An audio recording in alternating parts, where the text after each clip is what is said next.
Yeah, we saw the Fed meeting is quite hawkish as Powell did not want to commit to a December cut as much as he was being pushed on that one. Clearly we don't have the data. The data are lower quality. The Fed is doing their best to use alternative sources for labor market data and inflation reads, but Powell talked about driving around in the fog and potentially needing to slow down here. So the cut in December is no longer a given. And you can see that, Paul, reflected in the backup in bond yields that we've seen this week.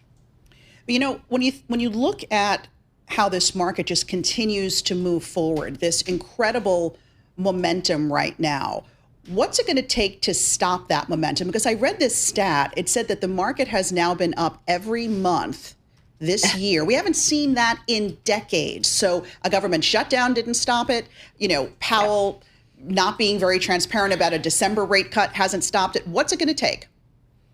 Yeah, it seems like nothing, to your point, can stop this market, and you just don't want to get in the way of it. It's also a market that's been driven by technicals, momentum, sentiment. We used to talk about buy the rumor and sell the news, and now it's like buy the rumor, buy the news, buy anything, because it's moving higher. Certainly earnings have been a huge positive. This earnings season's been spectacular, 10.5% earnings growth.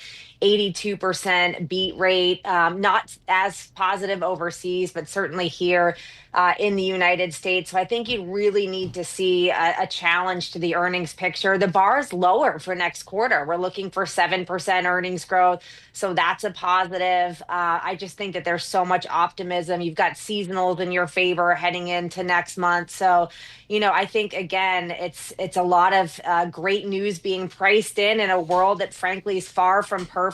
If I described the macroeconomic picture to you in the beginning of the year, and then you told me that equity markets would be up 16%, I would have had a hard time believing you, to be honest. Right, particularly after the big sell-off earlier in the year here.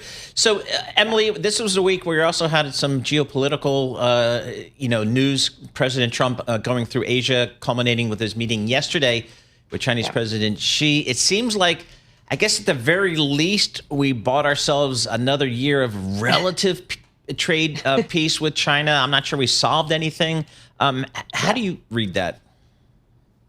Yeah, I mean, I just read it as the market's not pricing in any risk at all Yep. as it relates to trade developments. And I think a lot of the positive news on trade is already being baked in. You look at the S&P 500, we're trading at 23 times forward earnings. We don't necessarily think that extended valuations are a reason for, or really a catalyst for a correction. It's just a really tough starting point here. And you look at high yield bond spreads this morning at 278 basis points. The credit markets are telling you there is nothing to see here. Everything is fine. Everything's awesome.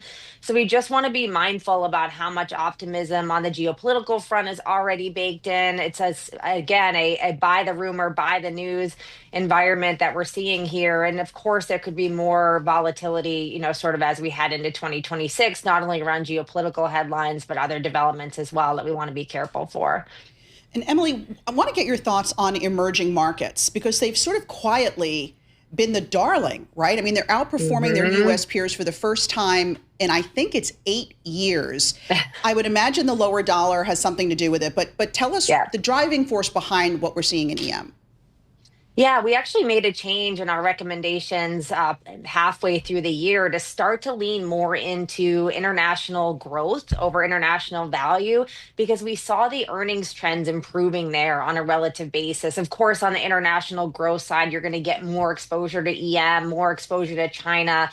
We looked at the catch up opportunity there for China tech stocks, and we're starting to see that play out as well. We do want to be mindful of the technicals and sentiment. It is just remarkable. You wake up every morning and the Kospi is up another 2% on really not a lot of data. So we're watching, kind of the momentum element there as well. But the earnings is there. You look at this season, emerging market equity earnings up about 5%. So there is a story there, and we think it makes sense to consider favoring that part of the market.